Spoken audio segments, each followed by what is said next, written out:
everyone, it is time for Braw Cast. Here we are, back prime time on the Sunday nights when you used to have to watch Heartbeat and Last of the Summer Wines and Songs of Praise. Fuck all that. It's the new home of broadcast here on Sunday nights. My name is Billy Kirkwood. Don't worry about Googling me. I've never heard of me either. Let me explain exactly how this show goes for you. It is put on by the sexy motherfuckers at Braw Beard Oils. And what we do is we get to meet not only people from the Braw Beard, bearded moustache, alternative lifestyle community, but we get to meet interesting folks from all around the world. We have had DJs, we have had ninjas, we have had models, we have had barbers, we've had pro wrestlers, comedians, MMA fighters, and so much more. And the way it works is we take a little bit of time from your day, get chilled out, have a conversation, and have ourselves a bloody good time on a Sunday night. So I tell you what, whatever you're doing, however your weekend going, forget about the weekend. It's just about to start. Let's see, grab yourself a beverage and join us for a bloody good broadcast. Before we kick things off, there's a couple of little favors you could do. The show is entirely free, but if you feel like it and you're feeling generous, why not head over right now to Braw Beard's social media. You can like them on Facebook, you can follow them on Instagram, and of course you can follow them on Twitter. Make sure to check out some of the amazing products. As the world is opening up, you can head out, get yourself some good gear. By that, I mean clothes, beard oil, mustache, not drugs, unless that's the way you want to go about it. Head over, check all that stuff out. Hiya, Janie Godley. I hope you're absolutely fucking amazing. There's an absolute legend giving life right there. She's tuning in on a Sunday night. I hope everyone is amazing, Janie. I hope you're great. But head over, check out all the stuff from Braw Beard. We're going to have ourselves a good time. Right, our guest today, ladies and gentlemen, we thought we'd do something a little different on the Sunday nights, and as we're kind of opening it up a little bit, we've got ourselves a live broadcast. Thank you, Janie. That is absolutely amazing. An absolute sweetheart, Janie Godley. The way it works is we fancied the idea of doing a little bit of a podcast takeover. How does that sound? A little bit of a podcast takeover. What we do is we reach out to some podcasts that we love. We thought we'd meet the people behind it, have a little chat with them, make it nice and relax, and have a bit of fun on a Sunday night. And today, we are excited because from Teapot 1, we are going to talk to the amazing Mr. Bruce Smart. And I believe Bruce is sitting there waiting to come on. Bruce, how the devil are you? I'm good, Billy. Thanks very much for all that. How are you? Yes, yeah, I am all right, mate. I am all right, as much as we can be. Are we? We never know how exactly these things are going. We've got people tuning from all around the world. Lots of people saying hi, Bruce, as well. First of all, we'll kick it off. You are the brains, brawn, beauty, shall we say, behind Teapot 1. All counts there. It's a very interesting Twitter bio, Tinder. Who the fuck knows at this point? Do you know? I did a video announcing we were moving nights the other day, and people were convinced I was pissed. This is water, I can assure you. Of course it is. Of course it is. This is water. But Bruce, I believe you have yourself a beverage there before we kick off. I do, yes. Yeah. Your health, sir. Biggest, and you, Slange. How about you? Right. Before we let's get in about it. You are, first of all, you're down in Kent, just in case anyone is hearing the accent and they're thinking, two hairy Scottish boys just having a chat. I could see this on any street corner in the west coast of Scotland. You're down in Kent, mate, is that right? I am. I moved down to England back in 2000. So I'm born and bred northeast of Scotland, lived in Glasgow for a while, and then moved to London. So Teapot 1, mm-hmm. Tell me what is, for the layman, someone that's coming across the podcast for the first time, let's pretend I've never heard of it. What is Teapot 1? Right, it's quite a long story, and I'll be as succinct as I possibly can. I'd always wanted to ride motorbikes, never done it. Okay. I'd always wanted to travel, I'd never done it. Right. My folks were sort of anti-bikes, so it's not something I had in, when I was growing up or anything. Okay. And then early 30s, sadly, my mum had been diagnosed with cancer. It's part of the reason I moved down to London, because my mum was English and my dad worked in the oil. So when she was diagnosed, she wanted to be back with her family down south while my dad was away. So mum's cancer was bad. She fought it for like 10 years or so. And towards the end, it was getting really bad. So I moved her in with me while she was going through treatment. And one day, Long Way Round came on the telly. You know, the Ewan McGregor, Charlie Boorman thing. Oh, yeah. I mean, everyone, if I think it's had several different incarnations, but Long Way Round, when that first aired, was absolutely huge. First of all, he was Obi-Wan Kenobi, and I know, and I think it's probably the first time we'd ever seen a travel log like that. Aye. Like everyone got on board. I think it was on Sky. Maybe it was on Sky. I don't remember exactly, but it seemed to be everywhere, right? Aye. So you watched that. What influence did that have on you? Well, I saw that 2004. My mom bought me the actual DVD box set for Christmas one year, and I watched it and always thought, oh, that's something I want to do. I'd love to do that, but can't afford it, can't do it. Blah blah blah blah blah. Okay. Fast forward about 4 or 5 years, Mum's now in my flat, sat on the couch, not very well as she's going through treatment, and it pops up on like Dave or something like that. And I started to have a moan and just say, it's all right for him, Hollywood celeb, all that money, blah, blah, blah, blah, blah. And my mum just turned round and she said, look, you've always spoke about riding a bike. You've never done it. You've always spoke about travel and you've never done it. Don't get to my stage where you're facing the end and you regret what you've not done in life. As far as we know, we get one chance. So look after those that you love, but live your life. Wow. And those 3 words are pretty much my mantra for life now. Live your life. So there and then I went online and I booked my bike, the intensive 1 week course to do your bike test, direct access. So I did that. Excuse me. By the time I'd done that, Mum was very unwell and she decided she wanted to go to a hospice. She didn't want to pass away in my flat. Okay. So the day I passed my test, I'd bought a brand new bike already. It was sat there waiting for me. So I picked my bike up, put on my leather suit, rode the bike to the hospice where Mum was, and sort of walked into her ward and shook the keys at her and said, look, I've done it. I've passed my test. So she gave me a big hug and she just sort of said to me, promise me you'll do this trip. 5 days later, she passed away. So it was like, right, okay, I've got to do it. And that was it. Literally, she passed away 2008, and on her birthday, 2012, I left. And that was it. Went off and rode around the world.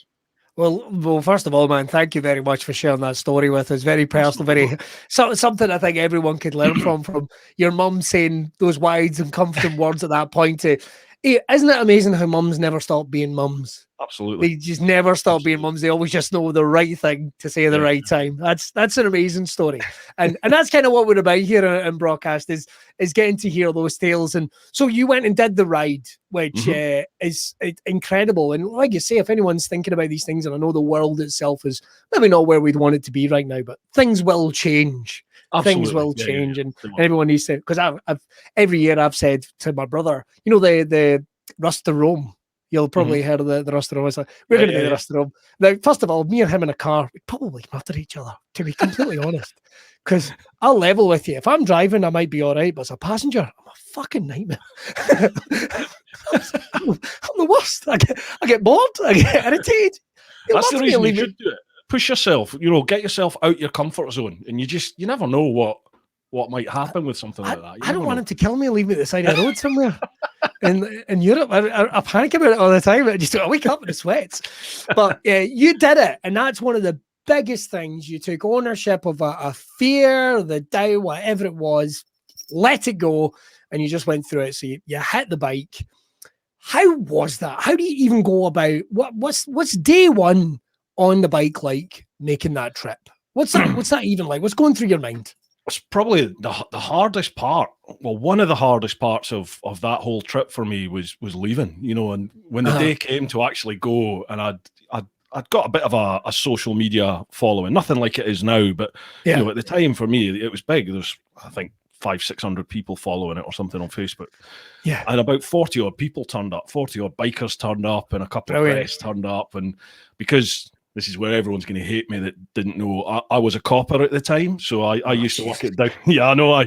This is just so we know this. I mean, just ignore that.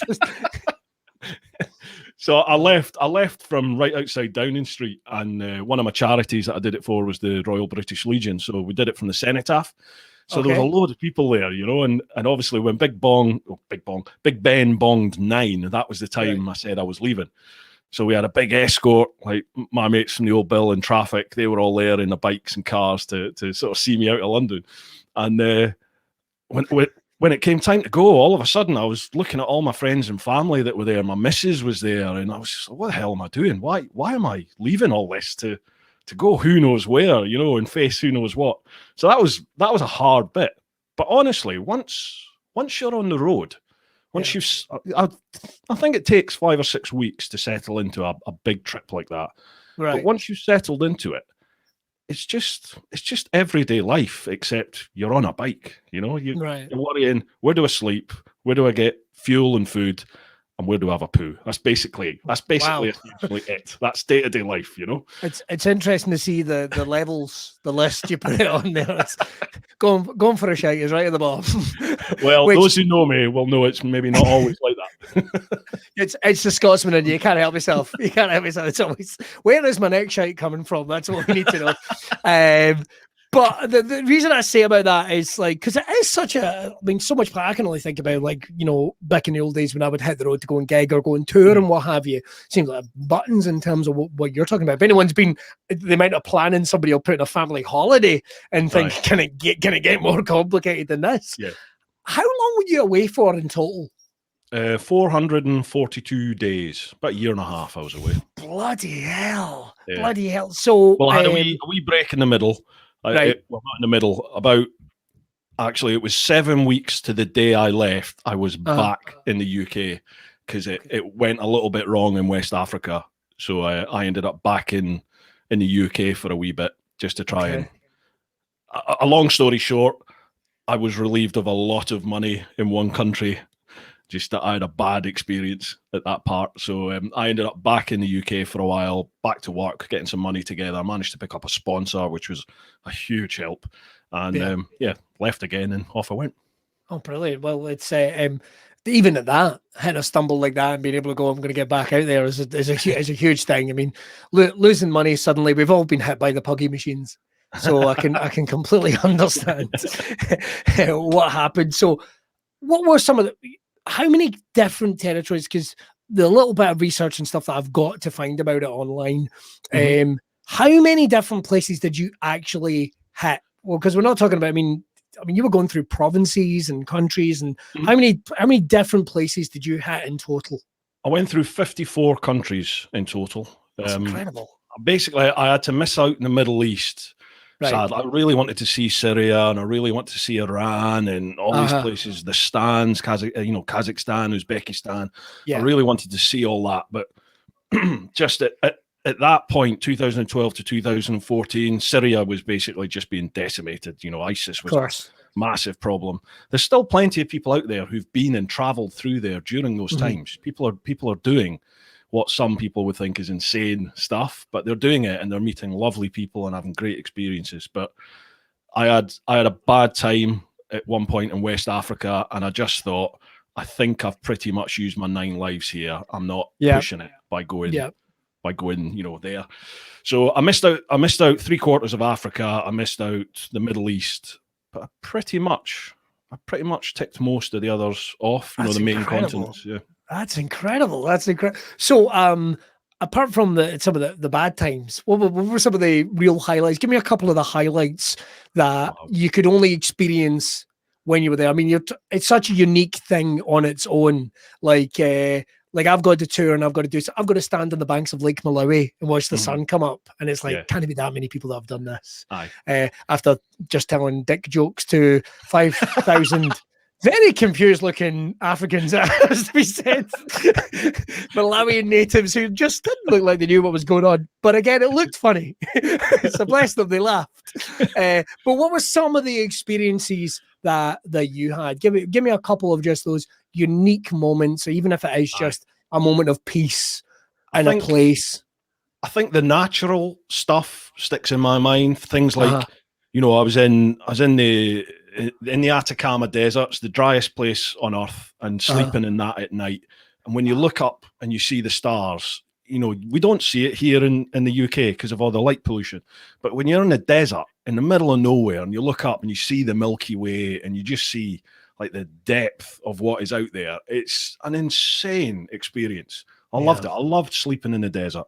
Things like Russia, I give talks and stuff about the trip, and Russia for me was a revelation. It's like one of the friendliest places I've ever been to. The people were just so giving, And it's a total opposite of what, I grew up through the Cold War, such as yourself as well, I'd imagine. Yeah, yeah. You're always taught Russia's the enemy, aren't you? And I think maybe when you go on holiday, your experience of Russians is maybe Russians with money, and they tend to come across as quite arrogant and quite obtuse, I think, a lot of the time. But when you're over there and you meet normal Russian people, I got chatting with a Russian guy because I snapped the frame of my bike twice crossing Russia. And I ended up spending like a day with this guy in his van. He drove me to the next town, like 24 hours. Just random bloke picked me up in a van and drove me there. And chatted to him about it. He was like, for Russians, it's very easy. If we like you, you're like a brother. So you're literally family, you're blood. And if we don't like you, we have nothing to do with you. We'll kill you. We have nothing to do with you. Just you're nothing. But if we do like you, you're family. So once I appreciated how the Russians were, they're a bit standoffish initially, and then once they've made that decision that they like you, they're just like literally. I stayed with a family for 4 or 5 days who didn't really speak too much English, and they just looked after me for 4 or 5 days in this Russian sort of estate whilst my bike was being repaired, and they dealt with everything. Wouldn't take any money for it, nothing, and they brought their family over, came in from other parts of Russia to come and meet me, and it was great. I loved it. There can't be too many Scotsmen that are coming through on a bike. That must have come round. Vladimir, you have to come round. We've found a Scotsman. I think we're not keeping him. We'll have to release him to the wild again. But come, it's like having Shrek in the house. Come on round. That'll do, donkey. That'll do. Because like you said, there's this misconception. I mean, most of what I know about Russian people I probably get from James Bond and Police Academy films. You just kind of make that assumption. But I guess at the end of the day, we're people at the end of the day. But that's crazy to think that it's just a family's taking you in and looking after you while your bike's been repaired.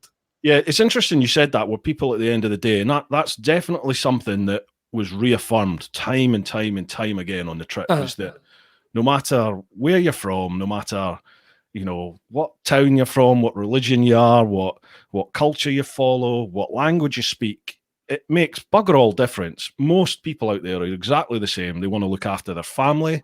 They want to crack on with life. And if they can help you, they will. And they're interested in you as well. Everywhere, people, I'm the same. If I meet someone, you want to hear about them, don't you? You want to, exactly. Where are you from? What you do? Everyone's like that wherever you go. Which I guess rather neatly, and we will come back to the adventures of Red in a bit, does bring me to the podcast. Which does bring me to your podcast, because one of the cool things is. I mean, obviously, you've had I had to ask, did you have a passion? You obviously had a passion for bikes for a long time, but or was that something that was ignited around about the time that you were watching the long way round? Because I noticed you said, well, you made the decision to go and get the license to get on the bike. Did you have a passion for motorbikes in general, like TT racing? And did you have a passion for all of it before then? It was just something that, I always just thought, bikes are cool. Yeah. But I could never have one. My folks were really. It's turned out that I found out my dad used to ride a bike, which I didn't know at the time. Like before he met my mom and stuff. Exactly, nice. But I never grew up with bikes, so it was just something that I always thought when I'm older I'll get one. And then once in my 20s and I started working in the old Bill and had the money to get one, I just didn't get one because I spent my life scraping them up off the road, and it's just maybe these are dangerous, I'll not bother with it. But the second I threw my leg over one and rode one in my test, it just lit a fire. It was like, this is life. This is what I'm meant to do now. So. And that's it. When you get passionate about something, you just kind of ingest everything about it. But it does bring me to the podcast. Like you say, you love talking to people, and we're all just people at the end of the day, and getting to hear other people's stories. Yeah. On the podcast that you do, one of the coolest things about it is not a lot like this. You're getting to chat with people whose passions are involved with bikes. And what led to the podcast then? Because it's quite a shift from doing one thing. What led to the podcast? Joe Rogan. I was listening to Joe Rogan and just thought, I love this format because for me, YouTube is all about keep things moving. You can't linger on anything on YouTube. It's literally every 6 to 8 seconds, the shot's got to change. You've got to keep people stimulated all the time. And, you've got to keep it as short as you possibly can, ideally, Yeah. to keep that viewer retention.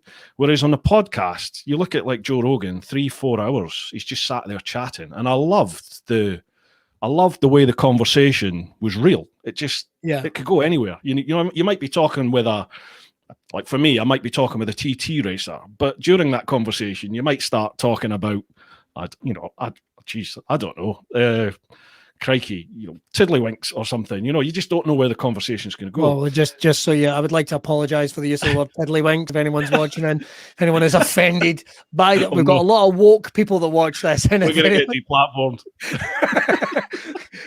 Jesus Christ, tiddlywinks, I'm in the game. Listen, I knew a lassie was a stripper called Tiddlywinks, and if she's watching, but that's one of the things. She says hello. She's next door. No, the thing is, you wanted to engage people in real conversation, and that's one of the natural things. I mean, we were talking about it a little bit before we came on.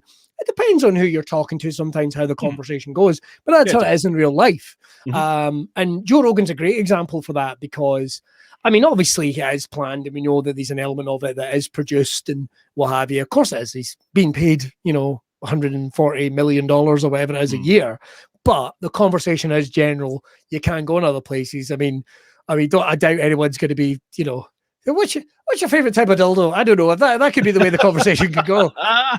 And if that happened, it'd be odd as what would I call it? But and how has that been the reaction for people that you've approached? Because it is a relaxed style. You're very easy to talk to. People really open up as well, which is cool. Aye. And I mean, people sometimes are like, I obviously want you to talk about, what I'm here to talk about. But it's nice to keep it quite open as well. It's like, definitely. Well, if we do end up talking about, the box set of, I don't know, Babylon 5 or Ghostbusters or something, and that's what we end up talking about. But how have people reacted then? How have people reacted towards it? I specifically picked my first sort of half dozen guests because I knew that they were similar to me, similar mindset to me. They were easygoing. They would open up about everything and anything, but they're not, they weren't dickheads. They were sensible-ish people. So I knew we would have a laugh. I knew we'd have some fun. There's always a beer or two involved, which chills people out and helps the conversation go. So once, say, the first 6 or so were in the bag, I could then contact people who perhaps I didn't know or didn't know particularly well. And I could say, look, I'd love to get you on the podcast. This is what it's all about. Go and check out these previous, because it's on YouTube and it's on audio podcast format. Go and check them out. Have a look. If you think it's something that you're interested in, then I'd love to chat with you. So if people have that reference point, you know what I mean? Like they can look at that and go, okay, well, I'm happy in that sort of relaxed environment and that sort of manner, how that conversation may go. So far, it's not really been an issue. I've had one that I've had to, I don't edit them either. The long form, nothing's edited. That's just the way it is. Yeah. But one I had to alter slightly because an outside influence contacted me saying it would really help me out if you maybe just got rid of this little bit. So fair dues. I don't think I try and play it a little bit safer for John because it's like, bless him, and I know that he's watching and he would let me do anything, but then it's like, nah, I don't think I should do it. Because it's like a couple of Googles and you'll find some of my material and it's like, well, I don't think we want any of that in the show, man. Nobody wants to hear my theory and why I think all ghosts are perverts. No one needs to hear that. I do. Go. All right, okay. Well, let me explain. Right, if you just do the numbers game on this, Bruce, right? You do the numbers game on this. So, like, I don't know. I'd say 50 million people die every year, right? Just throw the number out there, right? Because there's 8 billion people in the world or something like that. So, with that definition, right, there has to be billions of ghosts around, unless you're alive for 100 years and then you die again, which sounds pish, but there you go, right? So, let's say at any given time there's at least 80 billion ghosts around. If you just do the numbers game on that, right, there's going to be at least a good billion who are all perverts. We're dirties. Absolutely. And there's no two ways about it. So basically, there's a good chance that anytime you take your trousers down, one of them's putting their finger up your arse. Just because they can't help themselves. And that's why you get an itchy arse. right? that's my theory, and that's why not everyone gets an itchy arse at any given time. Oh, I didn't say it was a solid theory, but you just changed my life. Derek Ocora's not on the telly anymore. I could. I don't know if you want to be happy about that at all, to be honest. Cut. Yeah. Like, yeah, we've had a phone call from Yuri Geller. I love the fact I tried to think of one psychic medium, and that's the only one I could think of. Do you think, like, and there's a good chance that just to make other ghosts laugh, I'm pretty sure Patrick Swayze probably goes into pottery classes and hugs people when they're on the bed. It's probably going to happen, man. Just right, but a quick message here. First of all, my ghost theory is reacted. Ever thought about taking the bike? There were some questions as they come in. If anyone does have any questions, just hit us up. We'll do them in real time. We like to jump around, keep it moving. Ever thought about taking the bike on famous routes, following the Orient Express and such like? So, yes, I've done quite a few already. Like the Transfer Garrison Highway. That's a famous road in Romania. The Top Gear Road. Do you ever see that one where they went? You know, it's in Romania. They said it was the best road ever. So yes, on my trip, I was like, well, I've got to see that. I've got to go there and do that. So, you know, I did that. Lots of places over in Spain. I tend to try and look for the iconic, you know, riding roads, the ones that the must ride roads. So, well, everyone does. Like, I mean, I hate to say everyone does. I mean, I've not done it. Like Route 66 is one that comes up. You've got the one here. You've obviously got the Highland 500, the Highland 500. But there is, like you say, the one in Romania. What other roads? Any other routes that jumped out, or any other? I don't know, iconic or film ones you've thought? There's one. Well, there's loads in the States, but there's one called the Tail of the Dragon in the States, which is a famous sort of biking driving road. Right. It's oh god, what's it on? The Blue Ridge Parkway, I think it is. So you've got Tennessee, Georgia, north and south. Oh blimey, what's my geography's gone. Can't remember. So it's a combination of about 4 states that all meet, and there's this beautiful mountain range that's up there, and there's just amazing riding roads off of all of them, and one of them's called Tail of the Dragon. It's got like 311 curves in the space of 11 miles, I think it is. So I did that on my trip as well. So yeah, I've got a list actually of these iconic roads, and I'll tick them off when I've done them. Oh, brilliant. And so there is still more plans to get out there. Oh god, yeah. I mean, the whole YouTube channel is, I mean, the podcast is like a subsidiary thing, really. The whole YouTube channel is that's my job now. You know, I make my living on YouTube now. So that's brilliant. It's hard work. Yeah, but, you know, I'm always looking for content for that. So it used to be, I had a tour company. I'd take people away and do tours in Spain and Morocco and all this sort of stuff. But COVID arrived a week after I went self-employed when I left. Oh no, shit! Yeah. So it's been a rough year. I bet it has, man. Well, that's the thing. Everyone's got to get so inventive. Like, again, we were talking about just before we went on, like, this has become my comedy club stage for the last year, which is mental when you think about it. Don't get me wrong. It's not nearly half as profitable as the actual job, but we make amends. But you've had to get creative with this. And the podcast, like I say, has got such a good reception. And because you've got legitimate experience that I think a lot of people don't have. And you talked about how you felt sitting down watching that DVD and the words from your mum, but in many ways, the stories that you're giving out and you're getting from people on your podcasts, have they been inspiring people in the same way, living almost vicariously through you and going, you know, if he can, so can I? They inspire me, but I get great feedback from people as well through social media. You know, I listen to this podcast and that guest, and you know, I found them really inspiring. I love their attitude towards life. I always try to get people on who have, you know, a positive out. There's nothing worse than getting somebody on that's just, oh, this is shite, this is crap. You know, they were rubbish.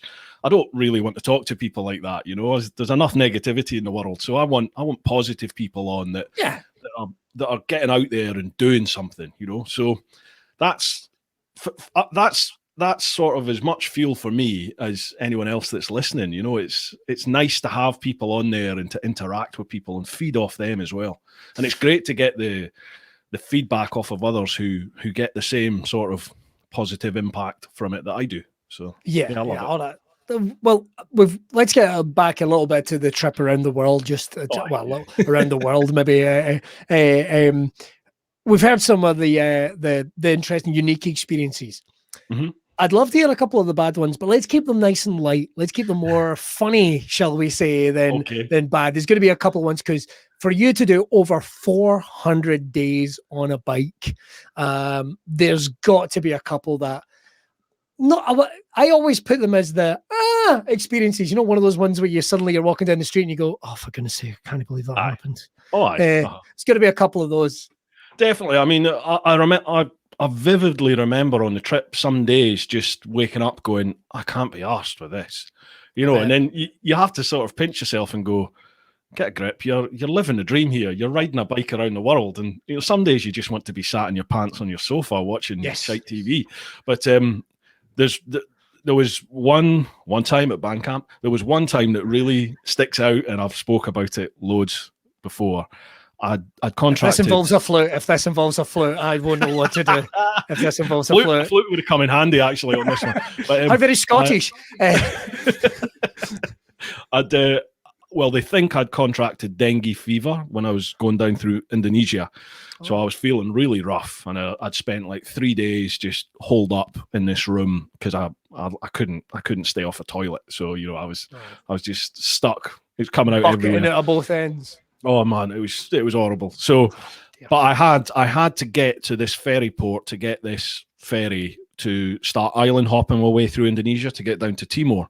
So I was like, if I missed it, I think it was like another 5 days before the next ferry, and I wanted out. I wanted to get that ferry. So I sort of thought, I must be empty by now. There can't be anything left. Got on the bike.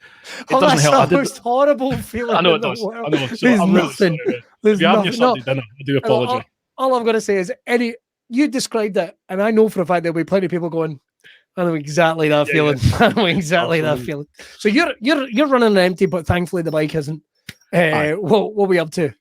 I did the bike on a sports bike as well, a Suzuki G6R1000, just because I wanted to be different, and that's the bike I owned. So, you know, no one was sponsoring me. That's the bike I'm taking. Okay. So, and I did it in race leathers as well, in 2-piece leather suit. So I'm in 100% humidity, 40 odd degrees in leathers, riding a sports bike with dengue fever. I was feeling rough as, and at one stage I thought, I think I'm going to be sick. And before I could stop, I threw up in my helmet. And at the same time that I threw up, it came out the other end as well. So and then I've got it on camera. I stopped. No way! Yeah. I stopped at the side of the road, and I was just like, today is not a good day, you know. Like, I will level with you. If I'd have known that, I'd have been demanding the clip, and we'd have been looking at it right now. That's 250 quid on you being framed if ever I held it. It was the aftermath. That was all. I don't think I went into as much detail to say you really don't want to see my pants at the present moment in time, but it wasn't a good day, that definitely. And I had to stay like that till I found somewhere where I could have a shower and a wash, which I'll tell you now was a couple of days later. So. I've shit myself more times than I have any business telling grown-ups. I mean, I've told it this before. I shot myself on a seesaw once. I got hit so hard playing rugby, I shot myself, and it was like, I need to go. I mean, you've got to tell a field of rugby players, guys, it's bad. You get a round of applause for that. It can't be that bad. It's like, it's bad. It's bad. And then people got close enough and they went, it's bad. It's bad. When rugby players are going, grown men. What position were you? Well, I played sevens. So as you know, in sevens, like pressure, basically you're playing everything at that point. So my team were more than willing to go down to 6. Well, I went and cleaned myself up. So don't worry about that. And, I also watched my neighbour accidentally peg himself in a bit of fence yesterday, but we can talk about that another time. You looked right at me. I felt like I was part of it. Just as he's trying to figure out in his face if he liked it or not. That's when good neighbours. Well, that's it. Do you know what I mean? He's going to be knocking on that door. Can Billy come round? He just needs to look at me when I'm doing something. Tubing a hamster. Yeah, I think I might move. Now, actually. Just in case anyone's wondering, the house is going to be, everyone's going to be going, I'll buy your house off you because it's going to be worth fuck all because you want to move. So we've had you effectively ringing yourself out on a bike, which I think is the only way we could really put at it. But you mentioned America. Which and obviously you travelled through other kind of Western culture places that we should say. The experience in America, it becomes almost so cinematic. Was there any particular? You talked about how embracing the people of Russia were and how they've been in other places. How was it in America for you going right across? Is that the same? Yeah, absolutely. Everywhere apart from this one Mauritania and West Africa. I don't know why they just didn't take to me at all. But everywhere else, I mean, like I love going to the States, but I'd only ever done. One of my best mates he lived in New York in Manhattan for a while. Now he's settled down and got married. He's moved sort of upstate New York. So we went there. My wife lived in Boston for a long time, so we'd go there. Oh. So that and sort of Florida were the only experiences I'd ever had of the States. It was like the touristy places, basically.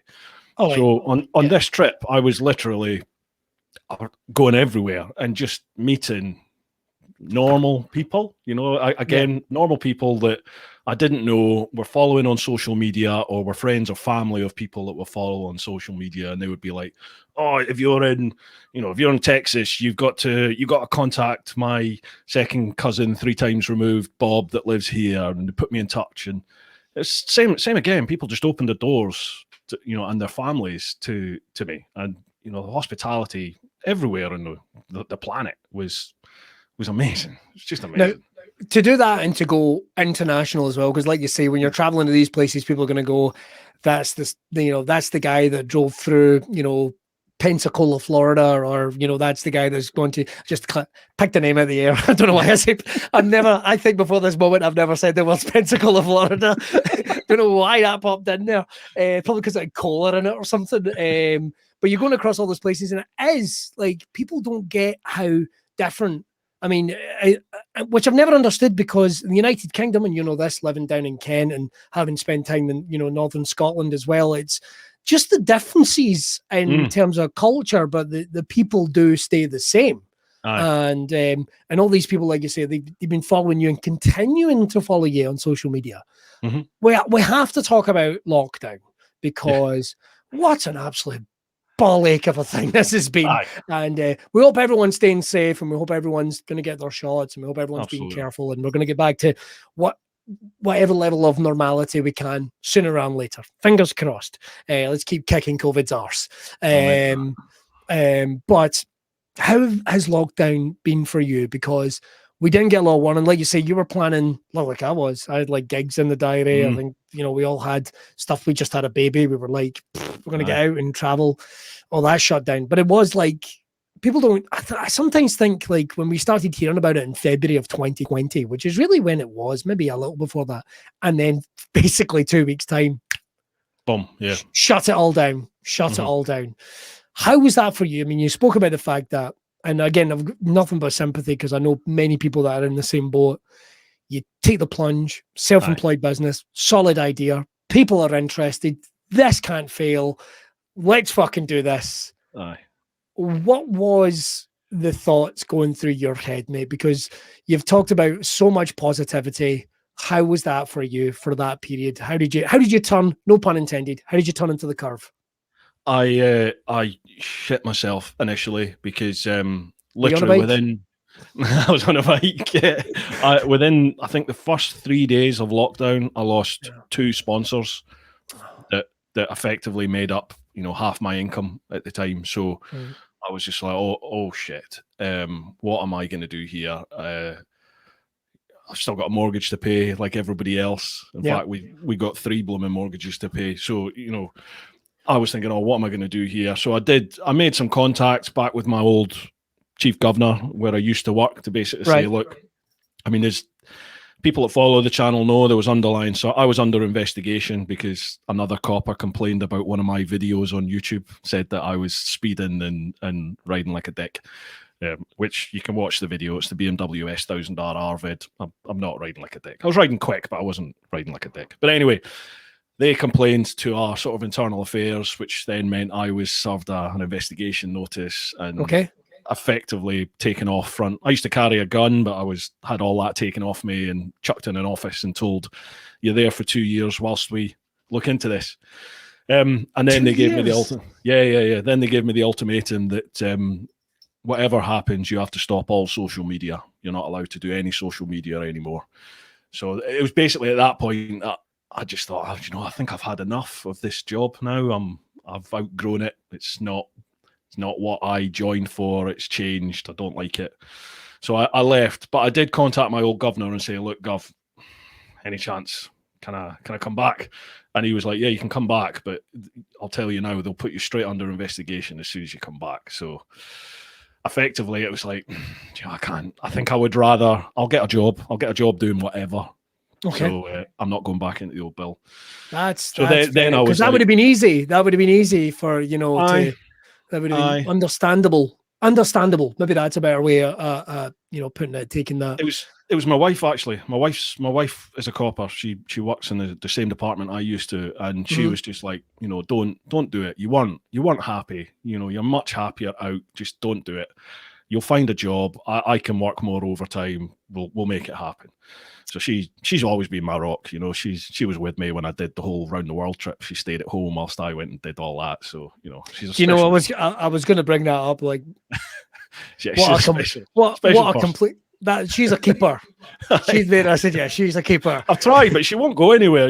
She was still there when I came back. It was like, oh god, come on, look at this. She might be listening. I didn't mean that, dear.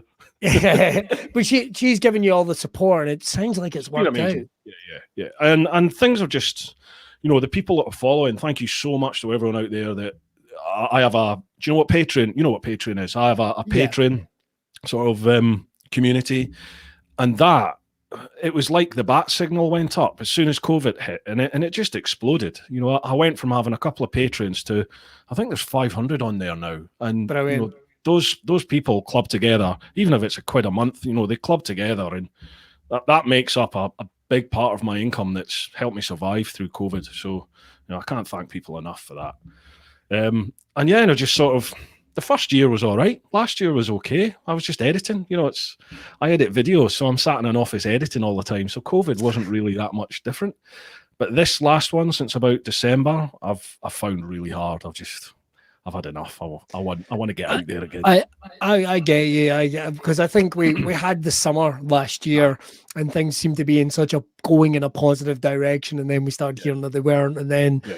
Obviously Christmas, and again, if anyone's watching, and I say this virtually every other week, if anyone has lost someone or if anyone's suffered ill effect, our hearts are with you as much as they can be. Hopefully we will get out of this sooner or later. But I think you're right. I think certainly I felt that from social media. I felt that myself. I mean, I'm not going to pretend like I'm, this doesn't affect me. It certainly does. But then you do realize you do have to pick yourself up, and you do have to keep coming through it. And it is nice because people do hold you up. People do hold you Absolutely. Up with even like you'll get a message or something, or and then you realize that it's actually a two-way thing. You're holding other people up and they're holding you up, and Absolutely, and you'll become a part of people's families almost. And how ironic that there you built up this following, you built up this, because I hate using the phrase fans. I've never been a fan of the word. No, I don't like saying that. I always prefer supporters. And I'm saying that because I work in pro wrestling, I work in radio, I work in stand-up, and those are all places where egos can get the better of people, and they can, my fans, my fan base. And it's like, I always think of people being like that as supporters, and the way you speak so fondly of the people that are, on the Patreon and are listening in. Is that how you view these people that are listening to Teapot One? Absolutely. I couldn't do what I'm doing, and I wouldn't do what I'm doing if it wasn't for the support and feedback I get from people. I'll not give out any specifics or names, but I've had messages when I was on my trip that have stayed with me ever since. I had messages from people who were terminally ill that were like, "I've always wanted to do what you're doing, and I'm able to live it through you." And then now I've had people contact me who are really struggling mentally, with COVID, with what's going on. And they're just like, listening to you chat with people on the podcasts or that vid that you did on this bike where you went there, that is really helping. And I love that, being able to give something back to the people that are effectively, keeping me employed and letting me do essentially what is my dream job. I'm living my dream effectively at the moment. So long may it last. And I can't thank people enough for the support. Look, man, you're motivational to me. That's all I'm going to say. As a comedian and all the stuff that I don't do. Like I logged into my YouTube for the first time in ages today and went, "Oh my god, I've got 500 subscribers. I don't use it for anything." And then I immediately was overcome with guilt of like, I should probably start doing some stuff. I should probably start doing some stuff. And, I reckon it's got to be worse than crack, man. So like social media, because I always take the opinion that if someone's taking the time to leave me a comment, as long as it's not, you're a dickhead, you still get comments like that. But if someone's taking the time to leave me a comment, whether it's constructive criticism or praise or anything, I just think, well, I want to give them the time. I want to reply as much as I can. But I'm a big believer in whenever anyone would come to your live show, it was always, and even with this, of course, it's like you could have done anything with your time. You could have done anything. You've been in here, and I really appreciate that. I'm hoping that you're not getting to the 50-minute mark and going, "Well, that was a waste of time," because I would basically say you need to be a better judge of time. Like, I have never been 50 minutes into a film and went, "Well, that was..." I didn't get to the end of Lord of the Rings and go, "Well, that was 9 hours wasted." It's like, why would you ever do that? And something? It's the old expression. I'm a big believer of why bother making a negative comment. It's like the equivalent of throwing dust at someone into high wind. It's just going to come back and hit you in the face. It is. I'm a firm believer in karma. Like I used to be in my younger days. People that know me, like through my uni days, and especially when I first started the old Bill, was very cynical, and everything was just, pardon the pun, black and white to me. Right? It's right and it's wrong. It's this way or it's that way. That's it. Ultimately, that's the way it is. And the older I've got, I sort of become a bit of a hippie now, and I'm definitely like, I believe in karma. I think what goes around comes around, and I genuinely think if you've got a positive attitude towards something, and you work for it, it'll happen. As long as you don't give up, it will happen at some point. As long as you keep doing your very best and it's what you really want to do, it will happen. And I kind of try to live like that, really. And you're not going to make me cry, person. But you know what I mean? Like there is a lot of negativity, especially in social media. There's a lot of negativity out there, and I'm just, there's enough. I don't want to surround myself with it, so I'll try and just push that to the side and just not bother with that. Love it. It is hard because occasionally you do bite back, don't you? And you're like, oh god, yeah. I've been mean to love. Like I remember, like I got a tweet on my radio show not that long ago, and it was a guy saying, "Fight me, Billy Kirkwood," or whatever it was, and I literally looked at his I can't remember, he had like 2 followers, whatever it was, and I sent him back a snapshot of his profile picture, and I went, "The only thing you're fighting is diabetes, you fat cunt," and I felt really bad. I felt awful. I felt awful because it was like, man, that was Godzilla versus Japan. He did nothing. He just hates the guy in the radio playing Pink. Do you know what I mean? Like, and that's fine. He's allowed to do that. You know what I mean? I was in the wrong. He's allowed. Aye. So the way I used to look at it when I was in the old Bill, and you'd obviously get a lot of abuse off of people in the street at times. And the way I used to look at it is, it's not personal because they don't know me. No. They don't know you. If they know you and they call you a prick, then okay, and there's venom behind it, then you're like, maybe I should listen to this. But if they don't know you, whatever, just let them vent off.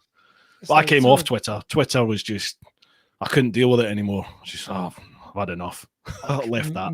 Look, mate, if anyone ever gets a hold of the hide list, that there's like comedians, there's so many people that follow me as well. They ever see them. Oh, he follows me, but he never really responds. That's because I can't see your fucking tweets. Why bother? Right, I tell you what. Do you know the thing is, we are going to have to do a part 2 of this, or we're going to have to catch up a lot more because this has been so much fun. We'll have to do this again. We'll have to do this again. But we've got a wee bit of the show where it's this or that. What I've got is a bunch of rapid fire questions for you, and we get all this and that for you. We just get to know a little bit, kicking the tires, if we will, before we get finished. We get finished up. So first of all, Google or Apple? Oh, Apple. Good shout. Sleep in or wake up early? Oh, I'm a sleep in. I can't get my arse out of bed in the morning. Okay. No. TV binge or read a good book? I hate to say it. Probably I do neither really, but if I have to, it would be TV. But I don't really watch much TV. I don't need a book. It's just ridiculous. It's like I just don't need that. I've got a dog that's always judging me. It's like why are you watching the film? Me? Why are you watching the film? The book's so much better. Shut your face, you. You don't know me. Chocolate or vanilla? Chocolate. Good shout. Let's see. I don't know these people. Let's see. Red or white wine? I'm not a wine. I'm just not a wine person. If I had to, probably red. Let's see. Good shout. Let's see. Coke or Pepsi? Coke. Oh, right. Okay. Controversial. I agree with you completely. I agree with you on the. I didn't clock that. Big Coke fan. Cute kittens or fail videos? Oh, it's got to be fail, isn't it? It's got to be Everybody fail. loves a good fall. I mean, we all talked about positivity, but everybody loves a good fall. Absolutely. Everybody loves a good fall. Bright colours or neutral tones? Well, believe it or not, I actually like bright colours. I'm a big fan of red or blue in colours. Oh. Aye. Text message or phone call? So this is where I'm changing as I get older. Used to be text, probably now phone call. All right, but I don't do any very often anymore. I'm a big phone call guy. See if it goes beyond 3 texts, I will phone you. So just phone me and get it over and done with. What and the reaction people give you? what are you phoning for? I'm just not wanting to write a novel to you. Will you just pick up your phone? Especially if they FaceTime you. If they FaceTime you, you're like, what are you doing? Just no. Especially when they kind of FaceTime right and they look like a thumb with tits or something. They're just like, you hold the phone in front of you. Last couple, too hot or too cold? Well, which would I prefer? Yes. Probably cold. Good shout. Aye. And finally, where can people get more information about the Teapot One podcast, your good self, and how can they support you continuing through this lockdown bastard? Thank you very much. The best bet is just go to the website, teapot1.com. It's TEAPOTONE, teapot1.com. And there's links there to the YouTube channel, Patreon, if you want to go down that way. Yeah. There's links to the podcast website. The podcast is on all the main podcasting platforms, but there's a specific website there as well. So on all the social media, Facebook and Instagram, it's all linked from the website. So yeah, that's the place to go. And finally, is there any chance we're going to see a director's cut release of, and you'll pardon the use of the word release, of you on the bike, taking us through that when you wrung yourself dry? Are we going to see a special director's cut at any point? Oh, wow. Well, it's coming up for the 10-year anniversary in October. Well, we got to get the Blu-ray. We've got to get the Blu-ray. So yeah, I'm thinking about doing a re-edit to mark the 10-year anniversary. So just for you, Billy, I might do that. Yes, I need that in my life. Bruce, this has been so much fun. Let's do it again very, very soon. I'll pop you back in the green room and I'll finish up here on broadcast. Everyone, make sure to check out Bruce Smart, Teapot One, all the information. Don't worry, we'll put in the links. Everyone, give it up for the wonderful Mr. Bruce Smart. Thank you very much, sir. All right, that's all we got time for on this episode of Broadcast and our brand new slot here on Sunday nights. Don't forget, you're going to be able to check out all the archive over at the Braw Beard YouTube page. You can also subscribe wherever you get your podcast from. Check out the audio version of this podcast. That's right, you can listen to it in the car, you can listen to it in the bike, you can listen to it in the penny farthing if you're that way inclined. Make sure to check out all the old episodes. We've got some fantastic guests and loads of mental guests still coming as well. And don't forget to check out our wonderful guest today, Mr. Bruce Smart. Head over to check out Teapot 1. It's an amazing podcast. Lots of fun to listen to. Whether you're into bikes or not, you're going to meet some interesting people. I think you're going to have yourself a bloody good laugh. Right, that's all we've got time for on this week of broadcast. Oh, a couple of bits of business. Don't forget, tomorrow night, you can check out Monday Night Improv. That's right. It's the show I do along with some other amazing comedians. Totally improvised, made up on the spot. We do comedy sketches based on your suggestions. Monday night, 8:30. You can see it on Twitter, you can see it on Facebook, and you can see it at the Stand Comedy Club's YouTube channel. Tune in, completely off the cuff, completely made up. Make sure to check that out Monday nights. Right, well, we're going to be back next Sunday with another brilliant guest. I have been Billy Kirkwood, I think. Yeah. Is this even Sunday? Who are you?